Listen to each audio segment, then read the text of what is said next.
It's 11:43 in the morning, and you're staring at a chart that feels like it just changed personalities. At 9:45, you were surgical. You hit 2 clean trades, managed them exactly the way you rehearsed, and your P&L climbed like a straight staircase. Now it's lunch hour, volume thins out, candles get weird, and your green day is bleeding. $800 becomes $500. $500 becomes $200. You're still up, but your brain isn't registering up. Your brain is registering, they're taking it back. And right here is where you do the thing you keep doing. You start trading like you're trying to defend your morning. In this video, I'm going to show you why you keep giving back morning profits by lunch, why it feels impossible to stop even when you know it's happening, and the exact intraday framework that locks your gains without killing your edge.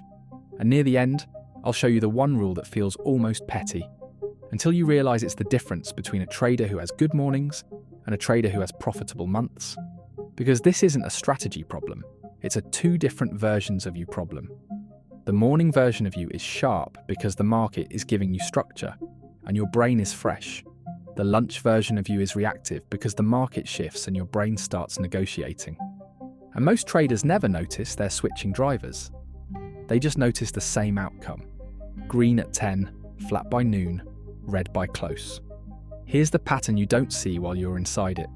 Morning profits create a psychological trap that looks like discipline, but is actually panic. The moment you get ahead early, your brain starts treating the profit like something you own, something you could lose. That changes your risk perception. The money becomes yours in your head, and any pullback feels like theft. So you don't trade the market anymore. You trade the feeling of losing what you already counted. That's why you'll take a trade at 11:30 you would never touch at 9:30. Because the goal quietly changes. In the morning, the goal is execute the setup. By lunch, the goal becomes protect the win and prove you can keep it. And that second goal is where traders donate their best work back to the market. There's another layer. The market itself changes. A lot of instruments have 2 different daily ecosystems. The first one is open-driven, higher participation, clearer pushes, cleaner reactions, more obvious imbalance. The second one is midday, lower participation, choppier rotations, more fake moves, more almost breakouts. If your edge is built on momentum, you can feel like a genius in the first ecosystem and a clown in the second, without changing anything about your strategy. Same buttons, same chart, different environment. And when the environment changes, your brain tries to force the morning rules onto the lunch market. That's like driving on dry pavement all morning, then hitting black ice at noon and blaming your steering wheel.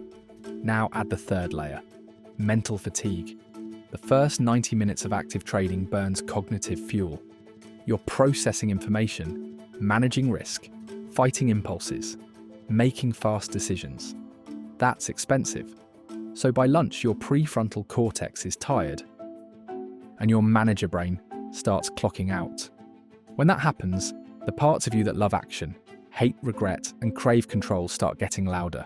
You're not weaker, you're depleted. And depleted traders don't make decisions, they make moves. But here's where it gets worse. Morning profits don't just create fear of giving it back, they also create the house money effect. When you're up early, part of your brain starts whispering, you're playing with winnings. So you loosen rules you'd never loosen from a flat start. You size up, you take a marginal setup, you chase one move because it's fine, I'm already green. That's how a green morning funds a red afternoon. The profit becomes the bankroll for your worst impulses. So when you ask, why do I keep giving it back by lunch? The honest answer is, because your brain turns early success into permission. And permission is the most dangerous drug in trading. Now let me show you the cost in a way that actually matters. Giving back profits isn't just losing money, it trains your identity. Ta-da! Every time you go green in the morning and hand it back by lunch, you teach your nervous system one lesson. I can't keep it. That lesson shows up later in ways you don't connect. You start taking profit too early because you don't trust yourself to hold. You stop pressing your best setups because you assume the market will punish you later. You become emotionally allergic to being up, because being up is when the bleeding starts. So you unconsciously sabotage green days before they can become big days. And then you live inside the most exhausting loop in trading. You work hard to build a lead, and then you spend the rest of the day defending it until you lose it. And then you spend the rest of the week trying to earn back what you never should have given away. That's not just a P&L problem, that's a life problem, because it eats confidence. And I need to say this plainly, most traders lose money. Trading is difficult, and nothing in this video is financial advice. Past patterns don't guarantee future results. Risk management is survival. Now let's break the loop. Here's the framework that stops lunch hour givebacks without turning you into a timid trader. It's called the 2-session rule. Not 2 charts, not 2 strategies. 2 sessions of you. Session 1 is your edge session. Session 2 is your protection session. And the key is this: you don't try to be disciplined through lunch. You change the rules at lunch, because you are not the same cognitive athlete at 11:45 that you were at 9:45. So you build a system that expects that. Step 1, track your peak, not your current. Most traders track current P&L like it's their heartbeat. That's why they spiral. Instead, you track your daily peak P&L. That number tells you the truth. How much have I proven I can extract from this market today? Now you install a simple circuit breaker. If you give back more than a fixed portion of your peak, you stop trading for a set period. A fixed portion can be a quarter of your peak, or it can be 1 hour from your peak, depending on how you measure risk. The exact percentage isn't magic. The magic is that you are no longer negotiating with yourself in real time. You're obeying a pre-decided rule.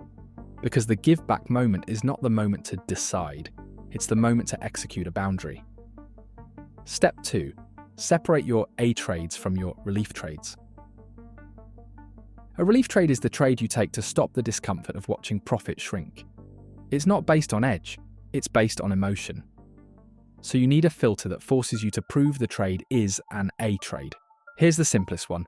Before you enter anything after lunch, you must be able to say out loud in 1 sentence, what is the exact invalidation level? And what is the exact reason this setup is better than doing nothing? If you can't say it clean, it's not an A trade, it's a relief trade. And relief trades are where morning profits go to die. Step 3. Build the lunch line. This is a time-based boundary that protects you from the market's mood swing and your brain's fatigue. Pick a specific time window where you do not take new trades. For some traders, that's late morning into early afternoon. For others, it's right after the first push is over. The point isn't the clock, the point is separation. You are telling your brain, we don't trade all day, we trade sessions. This does 2 things. 1, it prevents chop from chewing you. 2, it forces you to review, reset, and re-enter only if the market earns it. And this is where Marcus comes in.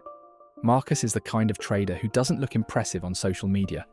He's quiet, data-driven, and annoyingly consistent. He keeps a simple record of when his best trades happen and when his worst trades happen. And he builds rules around that reality instead of his ego. Marcus noticed something that changed everything for him. His best execution happened when he felt slightly bored, not excited. And his worst execution happened when he felt slightly offended. Offended that a move happened without him. Offended that the market pulled back after he earned profit. Offended that his morning read wasn't being respected. So he built a midday protocol that doesn't ask him to be strong.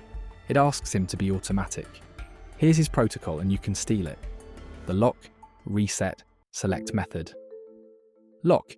When you hit your morning goal, you lock the day's risk. That might mean you cut size in half. It might mean you only take 1 more trade. It might mean you move from active trading to only A+ setups. The key is that you change your posture once you've built a lead, because your job shifts from hunt to protect the hunter. Reset. You reset your body before you reset your chart. You step away for 5 minutes. You hydrate.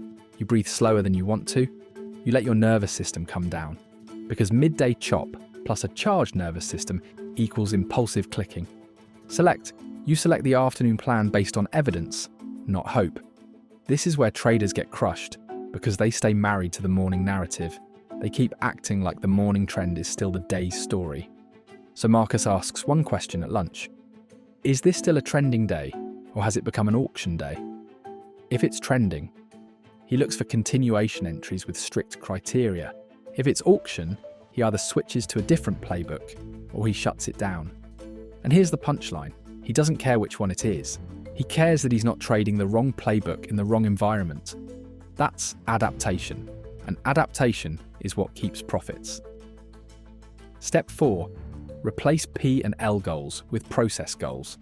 If your goal at lunch is stay green, you will trade scared. If your goal is make it back, you will trade desperate. Both are poison. Your lunch goal has to be behavioral.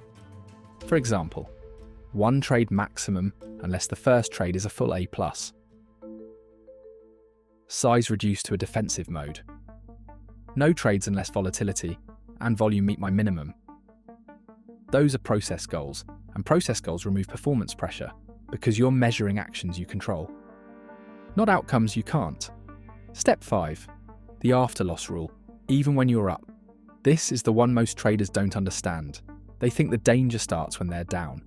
But for you, the danger starts when you're up, and then you give some back. Because that moment triggers the same revenge circuitry as a loss. So you need an after loss rule that activates when you lose from peak. Not just when you go red, when you lose from peak. That can be, after the first loss from peak, I stop for 15 minutes. Or, after 2 scratches in a row, I'm done until the next session. Because scratches and small losses in chop are not harmless. They're the first pebbles before the avalanche. Now let's tie this back to the opening moment. It's 11:43. Your profit is shrinking. The old you would chase. Naimati, the new you runs the 2-session rule. You look at your peak for the day. You see you've given back enough to trigger your circuit breaker. So you lock it. You step away. You reset your body. You come back and ask the only question that matters. Is there still an edge here, or am I trying to force the morning into the afternoon? And if the answer is force, you stop. Not because you're scared, because you're professional, because you finally understood the truth. A good morning doesn't need more trades. It needs protection. The transformation isn't that you never give back anything. The transformation is that you stop turning a normal pullback into a psychological emergency. You stop treating the market like a landlord collecting rent from your morning. You stop trying to win the entire day in every hour. You trade your best window like a sniper, and you protect your capital like someone who plans to be here for years. And that's the real flex, not the screenshot, not the streak. The ability to end a day green and stay green. So the next time you're up in the morning and you feel that itch at lunch, remember this. That itch is not intuition. It's ownership. It's your brain trying to defend profit like it's a possession. Your job is to turn that moment into a trigger for rules, not more clicking. Lock, reset, select. 2 sessions, 1 identity. If you want, the next video will build on this is the exact reason midday chop makes you overtrade, even when you swear you won't.